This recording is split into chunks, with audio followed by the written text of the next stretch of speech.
Hello friends. நான் உங்க எஸ்கேயே பேசுறேன். இன்னைக்கு ஒரு மாசான முக்கியமான உண்மையான கதையை சொல்ல போறேன். இது உலக பொருளாதாரத்தை தலைகீழாக மாற்றுற அமெரிக்க டாலரை குப்பையில் தூக்கி போடுற மிகப்பெரிய டாலரைசேஷன் என்கிற உண்மை. இதுல நம்ம இந்தியா ஒரு சூப்பர் ஹீரோ மாதிரி உலகத்தோட வேகமாக வளர்ற பொருளாதாரமாக ஜொலிக்க போகுது. அதே நேரம் சைனாவின் பொருளாதாரம் அமெரிக்காவுடைய பழிவாங்கும் பதிலடி, போர் போன்ற காரணங்களால் சரிஞ்சு நாசமாக போகுது.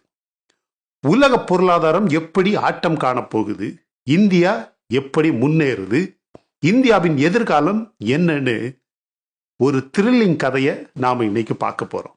அது மட்டுமல்ல, பிலிப்பைன்ஸ் சென்று இறங்கியுள்ள இந்தியாவின் 2வது பிரம்மாஸ் மிசைல் பேட்டரி, பங்களாதேஷில் கொல்லப்பட்ட இந்து மத தலைவர், பாகிஸ்தானுக்கு ஆயுதம் கொடுக்க முடியாது என்று சொல்லி அசிங்கப்படுத்திய தைவான், பங்களாதேஷை இந்தியா தாக்கணுமா வேண்டாமா என்ற அடிப்படை கேள்விக்கான மிக முக்கியமான ஒரு பதில். இந்த கதையை கேட்டு உங்க கருத்துக்களை கமெண்ட் செக்ஷன்ல பதிவு பண்ணுங்க. ஓகே, தயாரா? வாங்க பார்க்கலாம். கதை ஆரம்பிக்குது பாருங்க. 1944 இந்த பிரெட்டன் வூட்ஸ் என்ற அக்ரிமெண்டின் படி, ஒப்பந்தத்தோட அமெரிக்க டாலர் உலகத்தோட ராஜாவாக முடிசூடுச்சு அப்படின்னு சொல்லலாம். எண்ணெய் வாங்குறது, வர்த்தகம், கடன் கொடுக்கிறது எல்லாமே டாலர்ல தான் நடந்துச்சு. ஆனா இப்ப காலம் மாறிடுச்சு ஃப்ரெண்ட்ஸ். 9 நாடுகள் தைரியமாக எந்திரிச்சு கெட் லாஸ்ட் டாலர்ஸ் என்று சொன்னது மட்டுமல்லாம எங்க நாணயமே எங்களுக்கு போதும் அப்படின்னு கூவ ஆரம்பிச்சிருக்காங்க. ஏன்னா அமெரிக்க டாலரை அமெரிக்கா ஆயுதமாக பயன்படுத்தி ரஷ்யா மேல சாங்ஷன்ஸ், ஈரான் மேல தடைகள் போட்டு உலக நாடுகளை மிரட்டுவது அமெரிக்காவின் வழக்கமாக இருந்தது என்பது நம்ம எல்லாருக்குமே தெரியும். ஆனா முக்கியமாக கவனிக்க வேண்டிய விஷயம், முதல் முறையாக 2025 இந்த வெறும் 4 மாதங்களில் டாலரின் மதிப்பு 10% குறைந்து கடந்த 3 வருடங்கள் இல்லாத அளவுக்கு மிகப்பெரிய ஒரு தாழ்வை தொட்டிருக்கு. இது உலக அளவில் இருக்கக்கூடிய இன்வெஸ்டர்ஸ், எல்லா முதலீட்டாளர்களுக்கும் மிகப்பெரிய பயத்தை கிளப்ப ஆரம்பிச்சிருக்கு.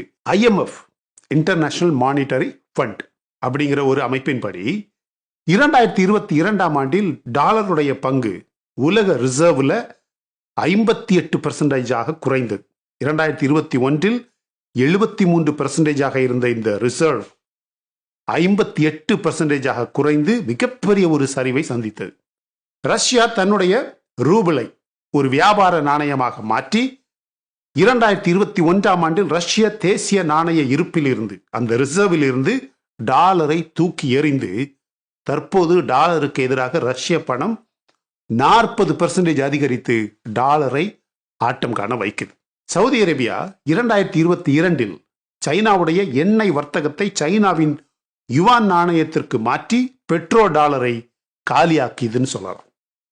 பிரேசில், தென்னாப்பிரிக்கா, ஈரான், மலேசியா, UAE இவங்க எல்லாருமே அவர்களுடைய உள்ளூர் நாணயங்களை முன்னேற்றி டாலரை உதறித்தள்ள ஆரம்பித்து விட்டார்கள். ஆனா இந்த கதையோட உண்மையான ஹீரோ யாரு தெரியுமா? இந்த கதையோட உண்மையான ஹீரோ நம்ம இந்தியா. உலகத்துடைய 5வது பெரிய பொருளாதாரமாக இருக்கக்கூடிய நம்ம நாடு ரூபாயை உலக அரங்குல ஜொலிக்க வைக்குது அப்படின்னு சொல்லலாம். 2022 ரிசர்வ் வங்கி RBI வாஸ்ட்ரோ அக்கவுண்ட் என்ற ஒரு புதிய கணக்கு முறையை உலக அளவில் அறிமுகப்படுத்தி ரஷ்யாவுடைய எண்ணெய், அவர்களுடைய ஆயுதங்களை ரூபாயில வாங்க ஆரம்பிச்சோம். 2023 UAE, பங்களாதேஷ், மலேசியா இந்த மாதிரியான நாடுகளுடன் ரூபாயில வர்த்தக ஒப்பந்தங்களை இந்தியா செஞ்சது மட்டுமல்லாமல் டாலரை மொத்தமாக புறக்கணிச்சோம். இலங்கை, சிங்கப்பூர், ஓமன், நியூசிலாந்து இவங்க எல்லாருமே நம்ம ரூபாயை அவங்களுடைய வணிக நாணயமாக அக்செப்ட் செஞ்சாச்சு. இதே இந்த IMF அந்த அமைப்பின்படி இந்தியாவுடைய பொருளாதார வளர்ச்சி, எக்கனாமிக்கல் growth 2025 6.8% இருக்கும் அப்படின்னு சொல்லப்படுது. இது மொத்த உலகத்திலேயே அதிகமானது, வேகமானது.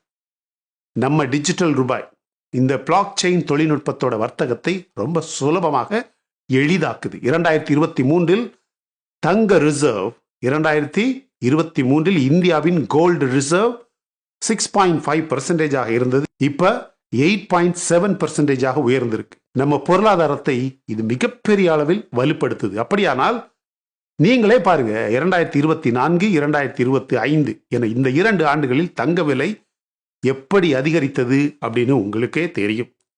அந்த அதிகரித்த கணக்கு முறைப்படி உங்க எல்லாருக்குமே புரியும் இந்தியாவின் தங்கத்தின் மதிப்பு எப்படி அதிகமாயிருக்கலாம் அப்படின்னு உங்களுக்கு புரியும். நீங்க கொஞ்சம் யோசிச்சு பாருங்க. இந்தியா பிரிக்ஸ் கூட்டணியில் 2024 கசான் உச்சி மாநாட்டில் யூனிட் நாணயத்தை பற்றி பேசி 40% கோல்டு, 60% உள்ளூர் நாணயங்களோட புதிய நாணயத்தை உருவாக்கலாம் அப்படின்னு இந்தியா ஒரு ப்ரப்போசலை வைத்து மிகப்பெரிய ஒரு புரட்சியை ஏற்படுத்தியது அப்படின்னு சொல்லலாம். இது டாலருக்கு மிகப்பெரிய ஒரு அடியாக இருந்தது.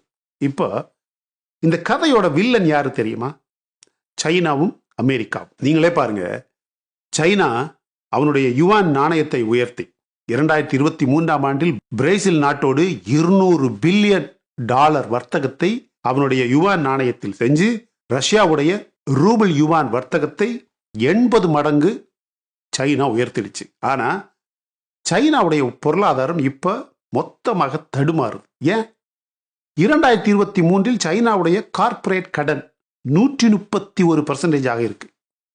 ரியல் எஸ்டேட் மார்க்கெட் மொத்தமாக சரிஞ்சு அவனுடைய வேலை வாய்ப்பு மொத்தமாக குறைந்து விட்டது. அமெரிக்கா 2025 சைனாவுக்கு 10%, 20%, 30% அப்படின்னு வரியை கூடுதலாக போட்டு ஆல்மோஸ்ட் 100 200 பில்லியன் அளவுக்கு ஜிடிபி இழப்பை அமெரிக்கா சைனாவுக்கு உருவாக்குது. இது சைனாவை மேலும் பலவீனப்படுத்துது அப்படின்னு சொன்னா மிகையாக. பீட்டர்சன் இன்ஸ்டிடியூட் அப்படிங்கிற ஒரு அமைப்பின்படி இந்த டாக்ஸ் டரிஃப் போர் சைனாவுடைய ரியல் ஜிடிபியை ஆல்மோஸ்ட் 1% குறைக்குது. அதே நேரம் அமெரிக்காவுடைய ஜிடிபியை வெறும் 0.07% மட்டுமே குறையுது அப்படின்னு சொல்றாங்க. அப்படின்னா ரொம்பவும் குறைவான ஒரு பாதிப்பு. யாருக்கு? அமெரிக்காவுக்கு.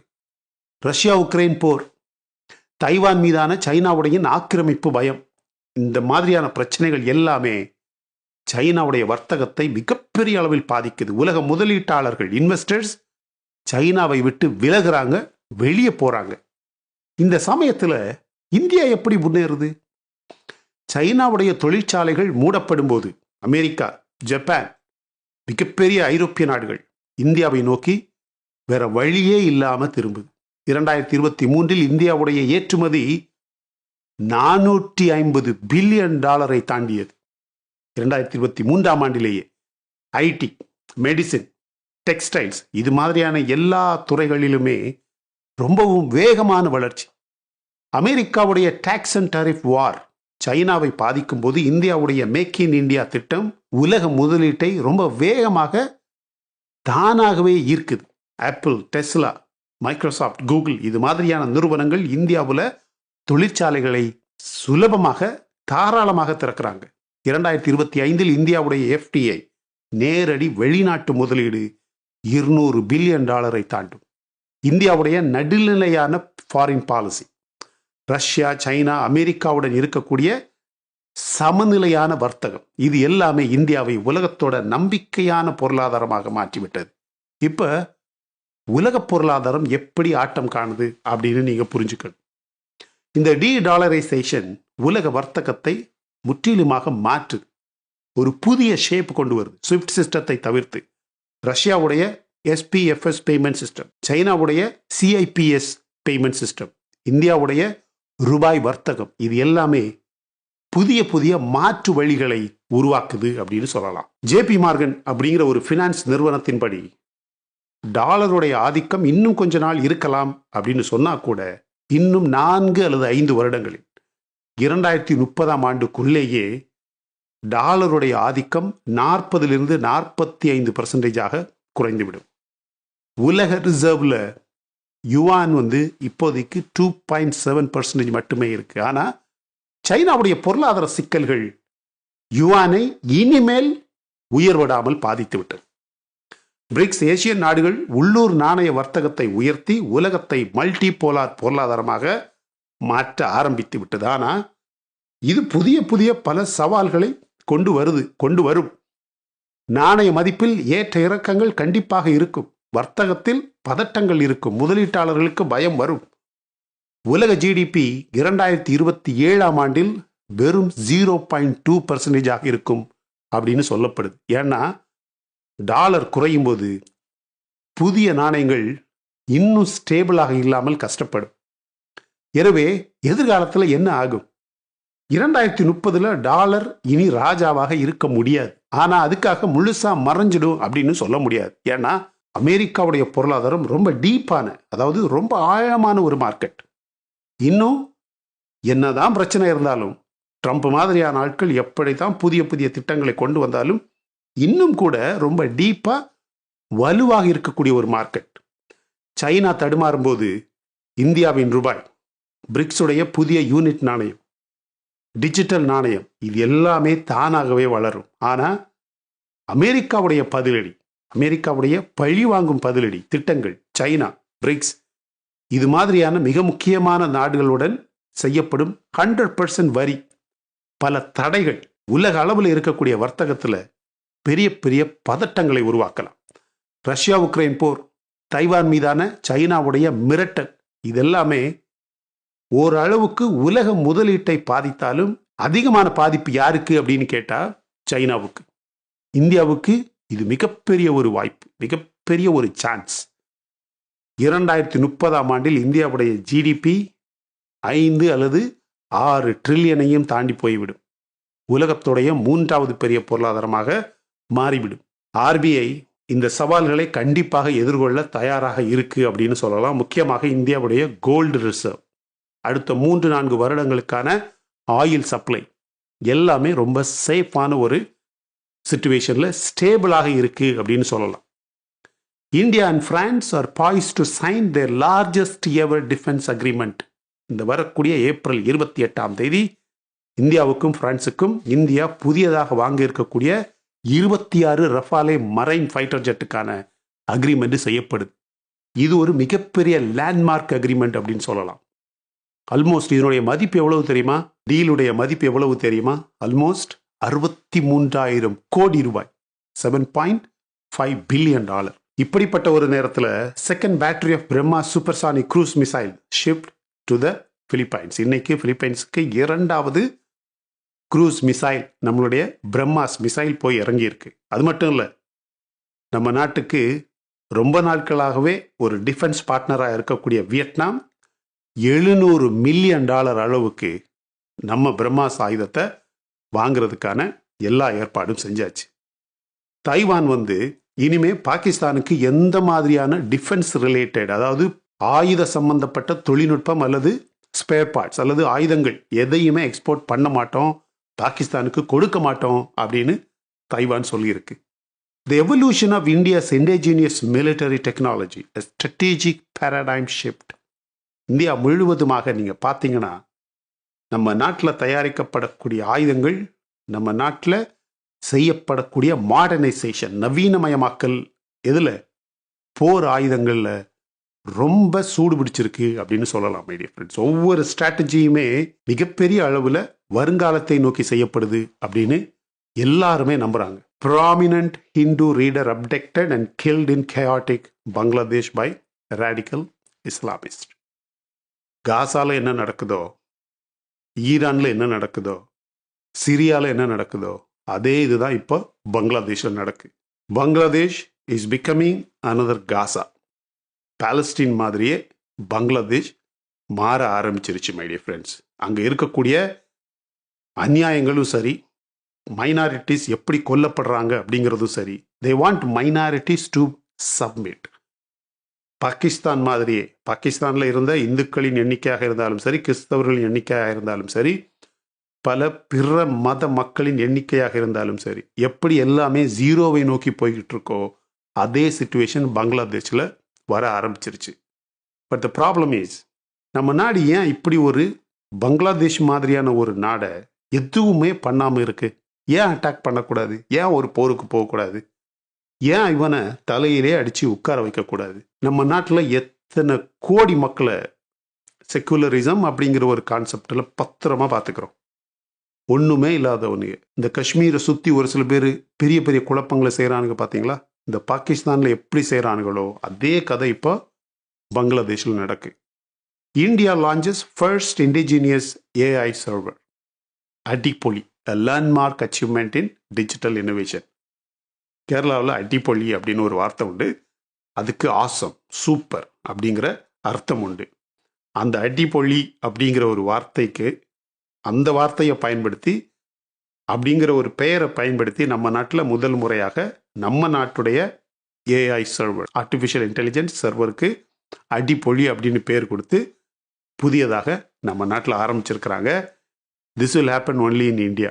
இது இந்தியாவில் மட்டும்தான் நடக்கும் மை டியர் ஃப்ரெண்ட்ஸ். சரியா? இப்படியெல்லாம் வளர்ச்சியில் போகக்கூடிய நம்ம நாட்டுக்கு மத்தியில் டீடாலரைசேஷனாக இருந்தாலும் சரி, சைனாவில் நடக்கக்கூடிய மிகப்பெரிய பொருளாதார சரிவாக இருந்தாலும் சரி, அமெரிக்காவில் நடக்கக்கூடிய சமீப மாற்றங்களும் சரி, பாலிசி மாற்றங்களும் சரி, திடீர்னு பொருளாதாரம் நோஸ் டைவ் ஆகக்கூடிய அளவுக்கு அங்கே நடக்கக்கூடிய புதிய புதிய டெவலப்மெண்ட்ஸ் எல்லாமே நீங்கள் கவனிச்சுக்கிட்டு இருக்கீங்கன்னு நினைக்கிறேன். ட்ரம்ப்புடைய புதிய புதிய திட்டங்கள். இந்த கதையெல்லாம் எப்படி முடியும் அப்படின்னு நீங்கள் நினைக்கிறீங்க? இந்தியா உலக பொருளாதாரத்தோட சூப்பர் பவர் ஆகுமா இல்லையா? இந்தியா பங்களாதேஷை தாக்கணுமா இல்லையா? சைனா சரிஞ்சு டாலர் ஆதிக்கம் முடிஞ்சு ரூபாய் ஜொலிக்குமா இல்லையா? இந்த புரட்சி மொத்த உலகத்தையே மாற்றுமா இல்லையா? கண்டிப்பாக மாற்றும். இந்தியா இந்த புரட்சி உலகத்தை மாற்றக்கூடிய ஒரு நாடாக இந்தியா கண்டிப்பாக இருக்கும் மை டியர் ஃப்ரெண்ட்ஸ். இதை நீங்கள் ஒத்துக்கிறீங்களா இல்லையா அப்படிங்கிறத கமெண்ட் செக்ஷனில் பதிவு பண்ணுங்கள். இந்த வீடியோ பிடிச்சிருந்தா லைக் பண்ணுங்கள். இன்னும் நம்ம சேனலை நீங்கள் சப்ஸ்கிரைப் பண்ணலைன்னா மற்ற வீடியோஸ் பாருங்கள், உங்களுக்கு கண்டிப்பாக பிடிக்கும். பிடிச்சிருந்தா மட்டும் சப்ஸ்கிரைப் பண்ணால் போதும். ஐபிஎல் நடந்துக்கிட்டு இருக்கு, அதனால தான் கொஞ்ச நாள் சரி பார்ப்போம் அப்படின்னு நம்ம வெயிட் பண்ணோம். நம்ம கஷ்டப்பட்டு ஹார்ட் ஒர்க் பண்ணி வீடியோ பதிவு பண்ணால் கூட எல்லாரும் ஐபிஎல் பக்கம், கிரிக்கெட் பக்கம் போயிடுறாங்க. அதனால நம்ம வீடியோவை நம்ம போடுற ஹார்ட் ஒர்க்கை ஒர்த்தாக பார்க்குற அளவுக்கு கூட ஆளுக்கு அதிகமாக இல்லை. இருந்தாலும் ரொம்ப நாள் ஆயிடுச்சு. ரொம்ப முக்கியமான டெவலப்மெண்ட்ஸ் நடந்துக்கிட்டே இருக்குது. நம்ம பதிவு பண்ண முடியலை. இனிமேல் தொடர்ந்து பதிவு கண்டிப்பாக பண்ணுவோம். இந்த வீடியோ உங்களுக்கு பிடிச்சிருந்தா கண்டிப்பாக லைக் பண்ணுங்கள், ஷேர் பண்ணுங்கள் மை டியர் ஃப்ரெண்ட்ஸ். சரியா? Thank you so much my dear friends for வாட்சிங் all my videos and supporting my channel. Until I come back with my next awesome video. It's bye-bye from Suresh. Stay safe, stay positive, stay active and stay fit and always dream big in your life. நம்மளால் எப்போவுமே எதையுமே எங்கேயுமே சாதிக்க முடியும் அப்படின்னு நம்ம first நம்பணும் my dear friends. And as I always say, please take care of your parents at your home. உங்கள் அப்பா அம்மாவை உங்கள் வீட்டிலே வச்சு நல்ல சந்தோஷமாக பத்திரமா பாதுகாப்பாக பார்த்துக்கோங்க friends. Because it's very very important. Thank you.